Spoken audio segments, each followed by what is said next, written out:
Good morning, everyone. Honorable Omkar sir, esteemed seniors, my dear colleagues and students. Before proceeding on to the case, I'll give a brief introduction of our department. This is our small department. We have total 8 units with we have total 8 units with 11 professors and 3 emeritus professors. Total number of beds are 240. More than 200 OPD patients we attend on daily basis. 50 to 55 new admissions in a day. ICU occupancy is almost 100%, and with a reasonably good occupancy in the wards as well. Publications, over 80 publications have been contributed by our department faculty and residents over the last 5 years in indexed and national and international journals with high impact factor. Recent publications from our department in 4 renowned international journals were in the Journal of Research in Clinical Medicine, International Journal of Infectious Diseases, Journal of Royal College of Physicians of Edinburgh, and International Journal of Scientific Research. Numerous chapters in medicine textbooks year after year, and 5 out of 100 case reports in the book of 100 interesting clinical cases have been contributed by our faculty and residents. Overall, around 25 chapters in textbooks in last 5 years have been published yet. Our faculty and residents have authored 5 chapters in yearly publication of Medicine Update this year 2024. Various faculties from our department have received fellowships and awards on the international and national platform.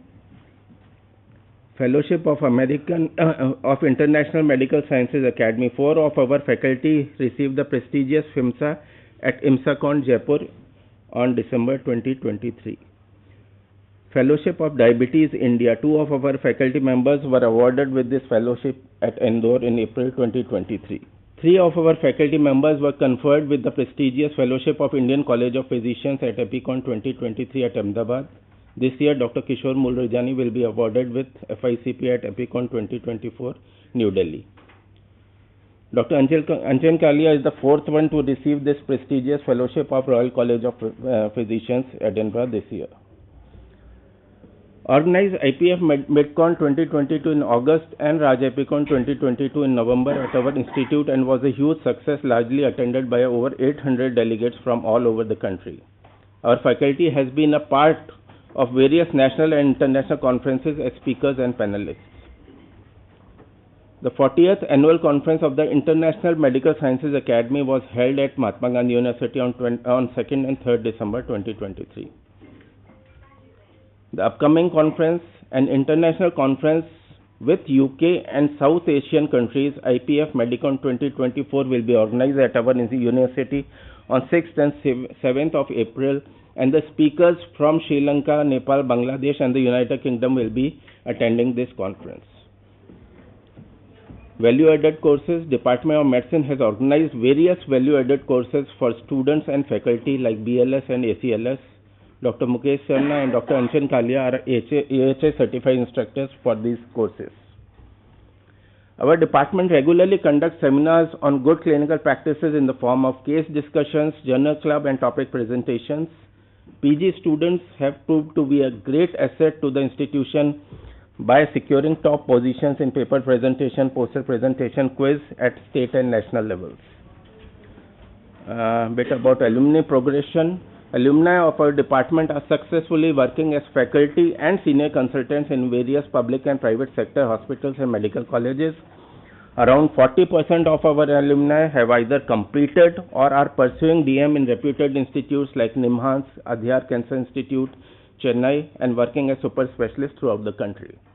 Many have opted for fellowship programs, and an alumni meet was also organized last year.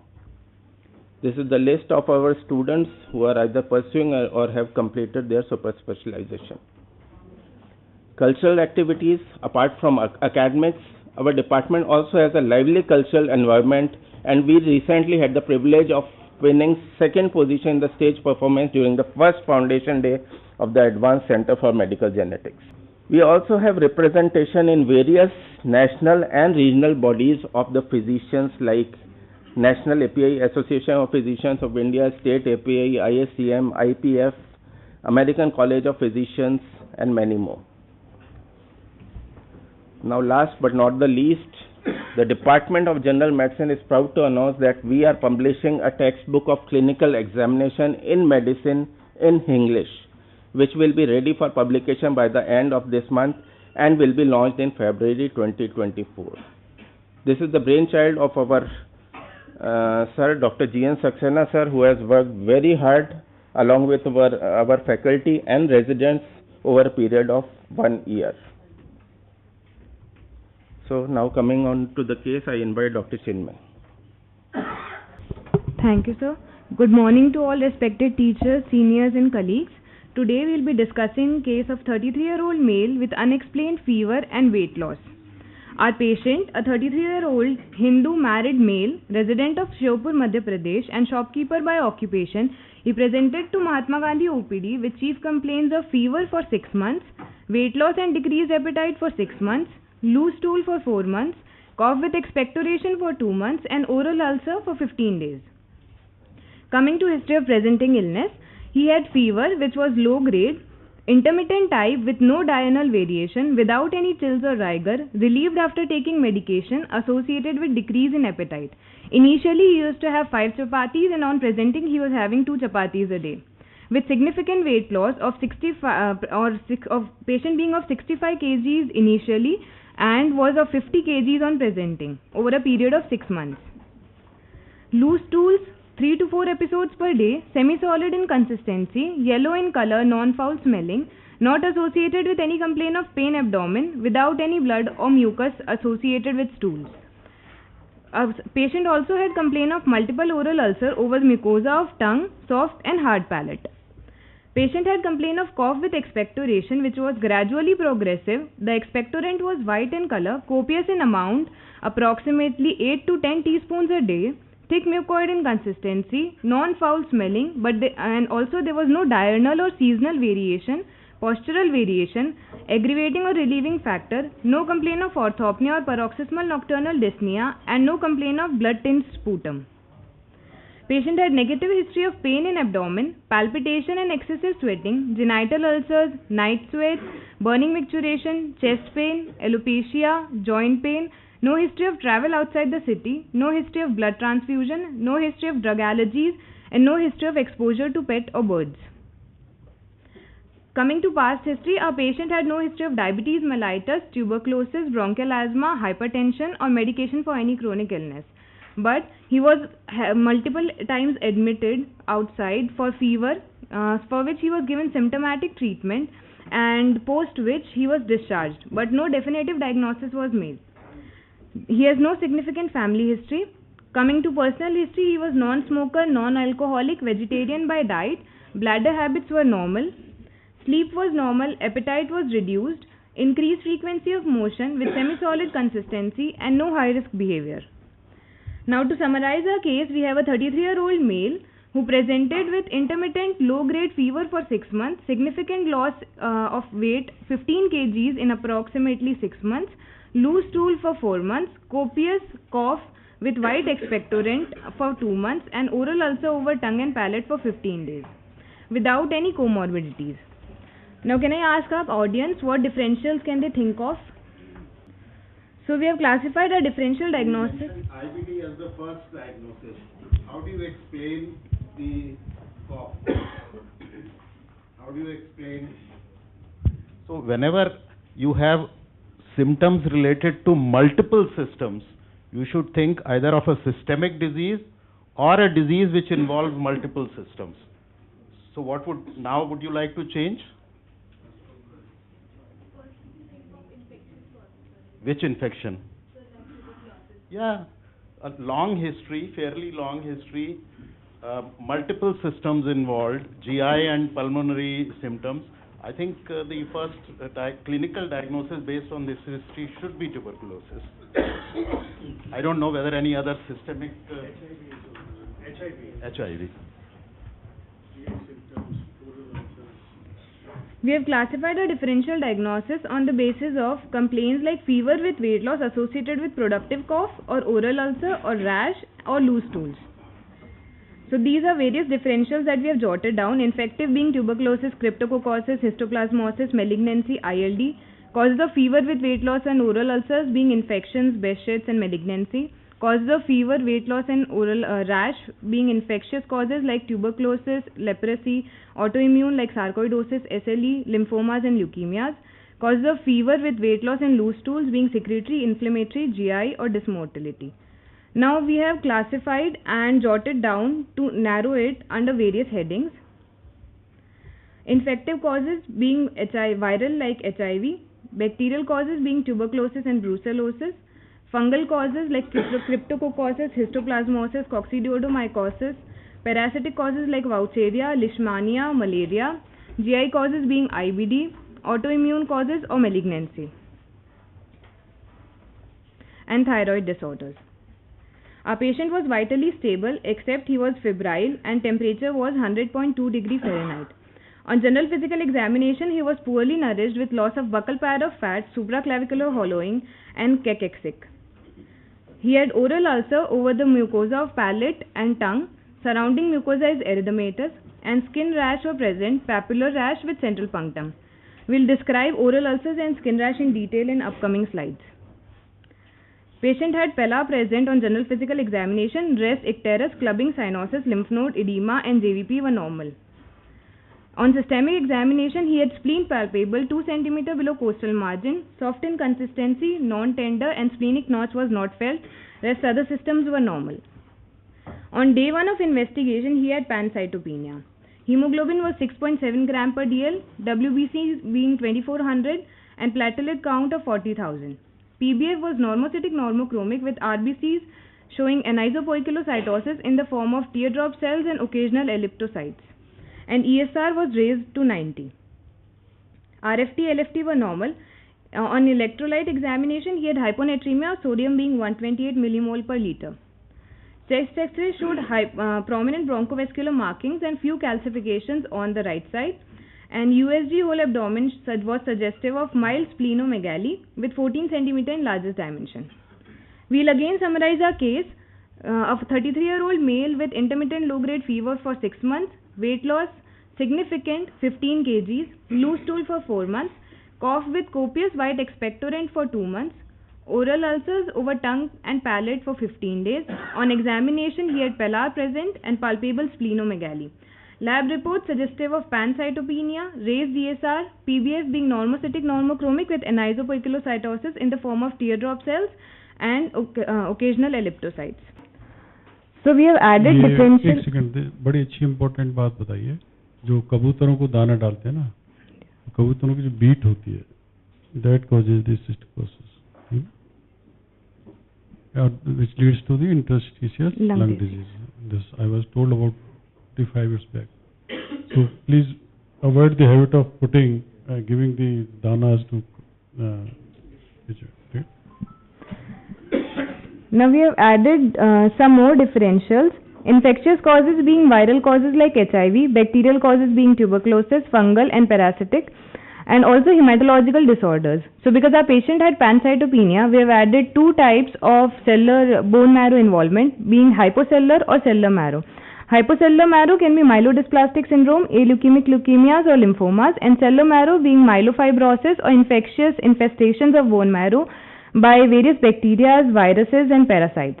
We have added malabsorption syndromes, GI tract disorders like IBD, thyroid malignancy and autoimmune being the one we have already discussed. We have planned further investigations to rule out our differentials like vitamin B12, iron profile, stool for occult blood, ova and cyst, thyroid profile, antinuclear antibody by IFA, HIV 1 and 2, blood culture and sensitivity, CT thorax, sputum for culture sensitivity, acid fast bacilli, gram stain and QH mount. Now I would like to call Dr. Amrit from Department of Dermatology to discuss about skin rashes.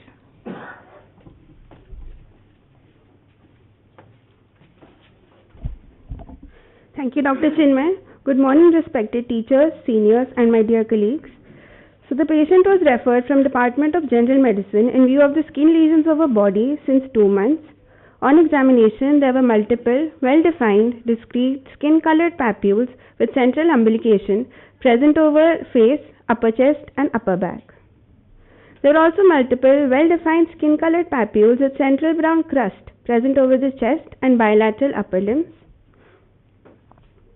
On oral mucosa examination, there were multiple, well-defined superficial erythematous erosive lesions of size less than 1 cm noted over the tongue and hard palate. Other mucosae, hair, palm and soles and nails were all spared. Now I would like to ask the audience if they can think of any differential diagnosis of umbilicated lesions over the body. Yes.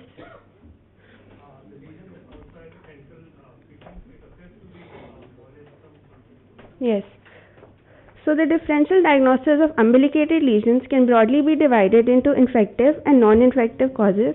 The infective causes include viral infections like molluscum contagiosum, varicella, eczema herpeticum, fungal infections like cryptococcosis, histoplasmosis, penicilliosis.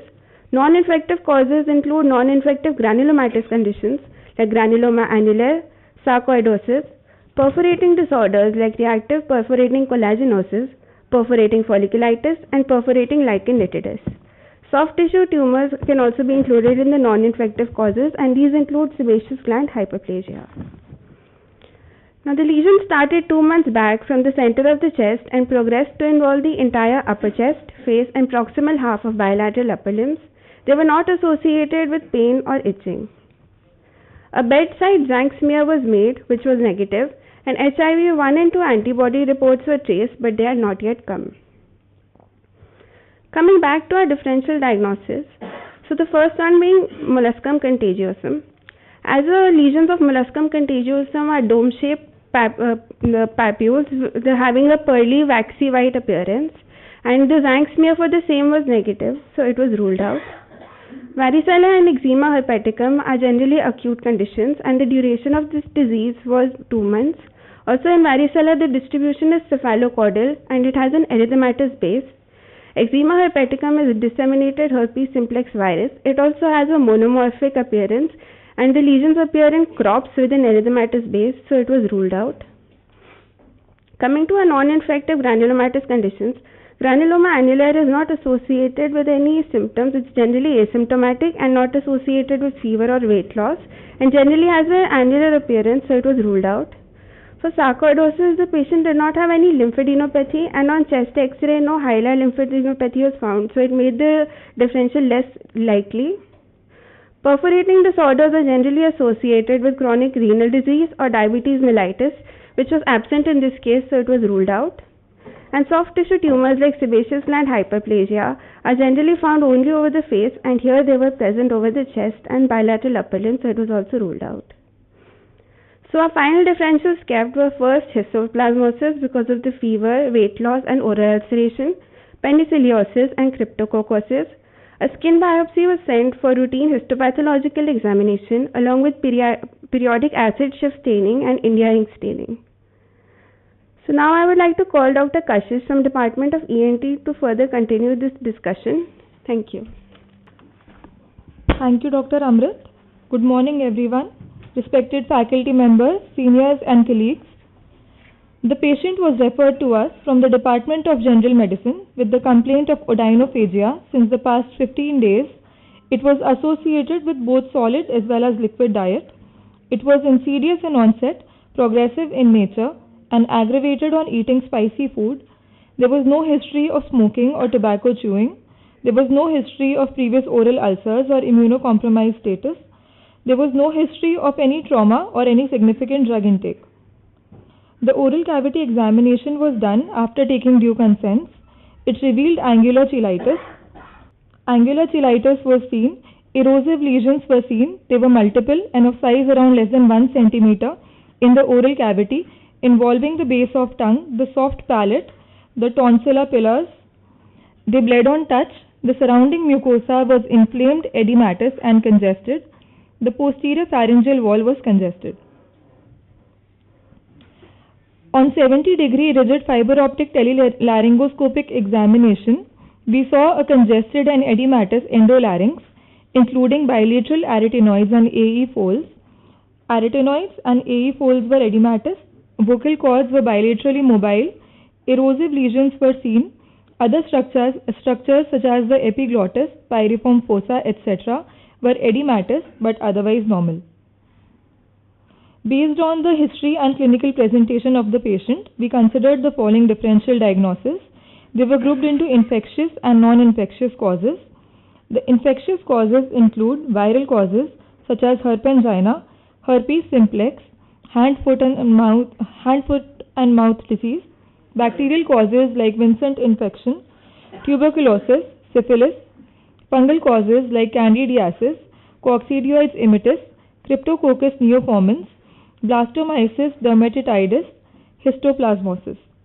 Non-infectious causes include nutritional deficiencies, pre-malignant lesions such as leukoplakia, erythroplakia, and oral submucous fibrosis, malignancy, and other causes like autoimmune diseases, drug-induced causes, trauma, and GERD. We treated these oral lesions with multivitamins like capsule vitamin B complex, tablet folic acid, proton pump inhibitors and prokinetics, syrup antacid, and ointment Kenacort local application. Now I would like to invite Dr. Mahima Aneja from the Department of General Medicine to take the discussion further. So taking the discussion further, on further investigating the patient, the day 2 and the day 4 CBC of the patient revealed persistent pancytopenia with a worsening of the platelet count in a decreasing trend.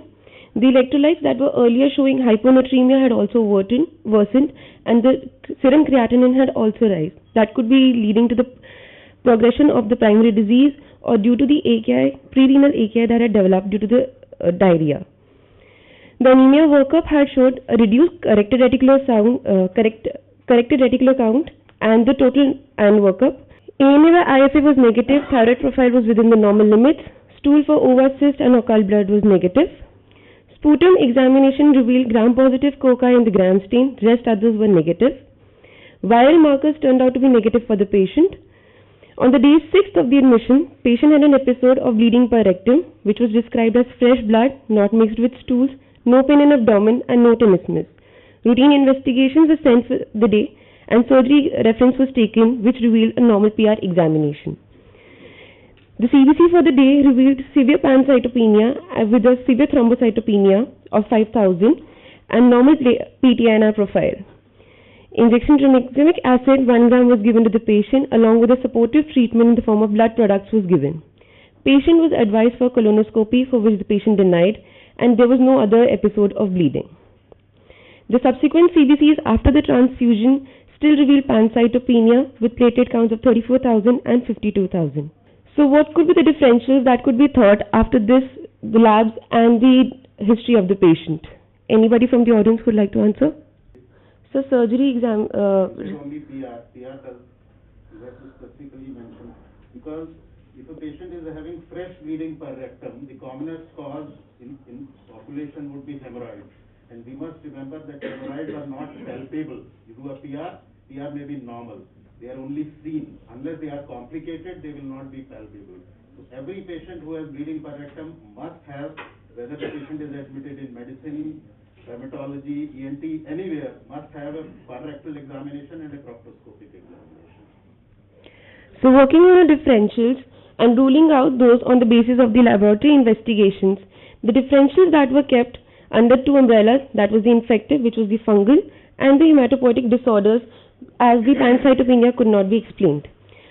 So as to explain the pancytopenia, we had sent a bone marrow aspiration and biopsy for the patient.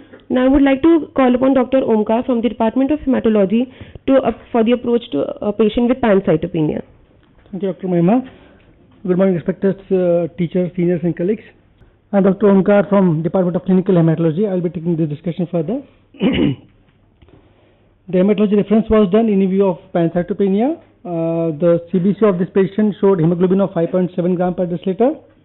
TLC was 3100, platelets were 21,000. Other parameters were normal. The peripheral blood film showed normocytic normochromic RBCs with anisopoikilocytosis with few teardrop cells, where there were no blast, no left shift or no NRBCs, and platelets were reduced. The reticulocyte count was 3.5% and with the correct reticulocyte count of 1.42%, and LDH was 192.5. Other investigations including PT, NRPTT, fibrinogen, urea creatinine, and bilirubin were normal. So, coming to the causes of fever with pancytopenia with splenomegaly, we divided into 3 causes: infective, non-infective, and malignant causes. So, going for the infective causes, the first differentials which came to our mind was retroviral diseases in view of the patients presenting complaints, but the serology was negative. The second DD which we thought of was tuberculosis again, but the sputum and the tissue culture was negative. There was as such no focus so far found. The third DD was leishmaniasis, but the patient was not living in the endemic zone or traveled to the zone, so it was again a very less possibility. The fourth DD. Pardon, sir? Which zone, which country? Sir, in the Bihar and some part of the UP, sir, generally patients with leishmaniasis to come. So the fourth DD was histoplasmosis in view of long-standing fever and chronic multisystem disease. But the clinic manifestation of histoplasmosis usually happens in the immunocompromised, and it's very less likely to be present in immunocompetent patients. In non-infective causes, the first differentials we thought of was sarcoidosis in view of fever with pancytopenia, but there was no X-ray changes. Patient had no dyspnea, there was no ocular involvement. The second DD was SLE, but the NA was negative, there was no history of joint pain.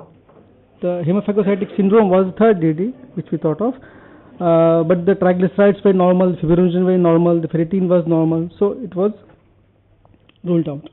So coming to the malignant causes, leukemias in view of fever, pancytopenia, splenomegaly, but patient had a long history of 6 months. There is no blast in the peripheral blood film, the differentials were normal, so it was ruled out. The second DD was myelodysplastic syndrome, but again no blast in the peripheral blood film, differentials were normal. The third DD was primary myelofibrosis, but it is mostly of elderly disease. There was no massive splenomegaly which we expect, and no NRBCs, there was no left shift. The fourth DD was hairy cell leukemia in view of long history of fever and splenomegaly, but there was no hairy cells in the peripheral blood film, and differentials were again normal. So the blood bone marrow aspiration biopsy was sent, and the report was awaited. So I would like to call Dr. Shikha from Department of Oncopathology to take this discussion further. Thank you. Thank you, Dr. Omkar. Good morning, teachers and colleagues. Now I will be discussing the pathological aspect of the specimens we received in our department. First of all, we received the skin biopsy, which shows the numerous past positive fungal organisms in the dermis. Secondly, we received the bone marrow aspiration and biopsy. The bone marrow aspirates were hypercellular, the only cellularity which was found in the imprint isthmus. So this first diagram represents the imprint isthmus. So here as we can see that there are numerous intracellular and extracellular organisms in our Leishman stain section. So the bone marrow biopsy of this specimen of this patient shows the uniform granular mass. Here as we can see that these are the epithelioid cells, collection of epithelioid cells, and numerous organisms. Here as we can see that both intra and extra cytoplasmic. So to confirm it further, we did the pass state, and these organisms were pass positive, and GMS Gomory's methanomen strain was also done to find out whether these are fungal filaments or not. So here as we can see that these are the Gomory's methanomen strain positive organisms. So to conclude, small uniform oval yeast are seen within the histiocytes both inside and outside. Uniform granulomatous reaction seen, and the periodic acid shifts and Gomory's methanomen stain positive organisms are seen. So the final diagnosis of bone marrow and skin infiltration by histoplasmosis is given. Thank you. Now I would like to call Dr. Mahima to continue the case. So the final diagnosis that was kept for the patient for a 33-year-old male presenting with prolonged fever, weight loss, poorly nourished, having pallor, with pancytopenia raised ESR, and a skin biopsy and bone marrow both showing infiltration by histoplasmosis. The diagnosis that was kept was progressive disseminated histoplasmosis involving bone marrow, skin, GI tract, respiratory system, and the kidneys. So for the management of the patient, injection conventional amphotericin B 1 mg per kg per day, IV infusion 500 ml dextrose was given slowly over 3 to 4 hours for 2 weeks. Serum electrolytes, LFT and serum creatinine were monitored daily. Supportive treatment was continued for the patient along with the pre-medications, and after 2 weeks the patient was shifted on tablet itraconazole 200 mg twice a day and is being still continued for the patient. What can be the causes that led to histoplasmosis infection in this patient? Some of the common causes can be HIV, malignancy, drug abuse, addictions, any comorbidities, transplant patients or the genetic disorders. Most of these were being ruled out on the basis of the history and the laboratory investigations. The genetic disorders that can cause an immunocompromised state are enlisted below. Some of the immunodeficit conditions that can lead to such fungal infections include the cellular and the combined immunodeficit conditions, the phagocytic and the other conditions. The CD4 count that was being sent for the patient was normal, which revealed that the patient was immunocompetent. This was the condition of the patient when the patient was being discharged from a hospital. The current status of the patient is that he has an improved appetite, weight gain of 5 kg, there is no fever spike, there is no cough, there is no diarrhea, and the skin lesions are reducing. The current CBC of the patient revealed a normal picture with normal RFT and the LFTs, and this is the current picture of the patient. This is a video message from the patient. मैं जगह घूमा, कोटा, बारा, सोपुर, सवाई माधोपुर, पर मेरा कोई इलाज नहीं हुआ। कम से कम मैं 8 महीने से बीमार था। फिर कोई आदमी ने मेरे से बोला कि तुम जयपुर जाओ। मैं जयपुर गया, महात्मा गांधी हॉस्पिटल में। तो वहाँ जाते डॉक्टरों ने मेरे चेक किया और बढ़िया से बढ़िया इलाज किया उन्होंने, तो मेरे आराम मिला बढ़िया। आज मैं बढ़िया हूँ और बढ़िया इलाज किया उन लोगों ने, और हॉस्पिटल भी बढ़िया है। महात्मा गांधी सबसे बढ़िया हॉस्पिटल है। और Bablu Rathore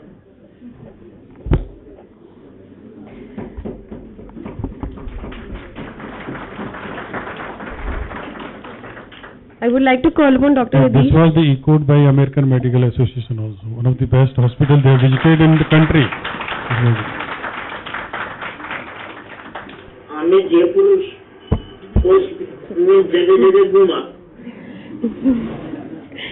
Now I would like to call upon Dr. Adheesh for the review of literature. Thank you, Dr. Mahima. Good morning to respected dignitaries, professors and my dear colleagues. So, histoplasmosis, essentially a fungal infection caused by Histoplasma capsulatum, would commonly manifest in its disseminated form in the immunocompromised or the ones on immunosuppression therapy. So, is disseminated histoplasmosis an important differential to consider even in an immunocompetent person? Our case and the literature says yes. A study published in the American Journal of Tropical Medicine 2017 from Chennai gave an account of 144 cases between 1994 to 2017. They note, with respect to immunocompetent status and disseminated histoplasmosis, they noted a clustering of cases in the Gangetic Delta in the northeastern and eastern provinces, where commonly they would come with oral ulcers, skin manifestations, dissemination to liver, spleen, and gastrointestinal involvement was found to be in 70 to 90% cases. Here, we can take note of the year-wise distribution of cases from the various states, with West Bengal, Assam, and Uttar Pradesh leading the stats. Another study published in the Mycopathology in 2017 by AIIMS New Delhi gave an account of 214 cases, 10 from their very own institute, between 2001 to 15. With regards to immunocompetent status and disseminated histoplasmosis, they found a predisposition in the middle age group, commonly from the rural settlements involved in agricultural activities, and male preponderance was noted, 6:1 ratio, with the probable protective mechanism of beta-estradiol in the women against histoplasmosis. Prolonged fever, again, was a common manifestation. Another study published in the Mediterranean Journal of Hematology and Infectious Diseases in 2016 from Calcutta gave a single-center retrospective analysis of cases between the 2009 to 14. 5 out of whom were males immunocompetent with disseminated histoplasmosis. 71% came with prolonged fever, 14% had mucocutaneous ulcers, Here they also mentioned about the better efficacy and the better tolerance of liposomal amphotericin B. So what we see is disseminated histoplasmosis, even in an immunocompetent individual, can be an important differential to consider in case they come with prolonged fever, weight loss, oral ulcers, skin manifestations. In case you find them with hepatomegaly or splenomegaly on examination, you find their X-ray to have hilar, mediastinal lymphadenopathy, infiltrates also. It is an important differential to consider, especially if the person is coming to you middle-aged, from rural settlements, in agricultural activities, or exposure to birds. So if I could leave you with this: thorough evaluation comprising detailed clinical history, meticulous examination is of paramount importance in every patient. Multidisciplinary approach towards the patient benefit not only the patient but help the early diagnosis. Unambiguous approach toward investigation, more guided by clinical thought, is more appropriate and cost effective, as in our case we could promptly diagnose disseminated histoplasmosis and begin treatment early on with the help of skin and bone marrow biopsy. Furthermore, we could relieve our patient of an illness he had been suffering helplessly for months on end. This patient was very poor, coming from a different state, having suffered for many months without any answers.